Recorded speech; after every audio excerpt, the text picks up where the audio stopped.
Следователи ФСБ России в Крыму пытались заставить врачей выписать заместителя председателя Меджлиса Ильми Умерова из больницы. Председатель Меджлиса Рифат Чубаров говорит, это делается, чтобы выполнить решение суда о принудительном направлении Умерова на психиатрическую экспертизу.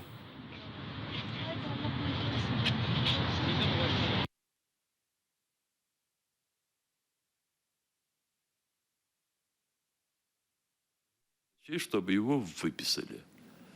Для того, чтобы исполнить решение суда. Решение суда также есть о том, чтобы его принудительно направить на эту медицинско-психиатрическую больницу. Несмотря на то, что адвокаты подали на апелляцию, и это решение не может быть исполнено, я уверен, что ФСБшники, они, тем не менее, последуют такой процедуре.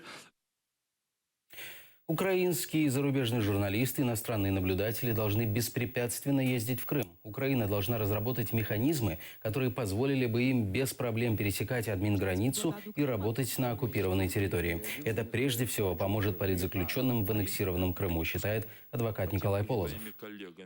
Нужна политическая воля, которая даст журналистам право приезжать из Москвы в том числе.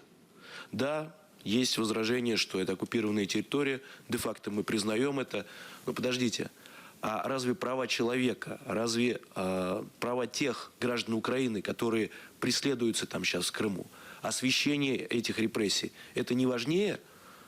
Разработать механизм по допуску на судебные процессы представителей иностранных государств. Если Россия не хочет пускать в Крым представителей посольств, которые находятся в Украине, но такие же посольства есть в Москве,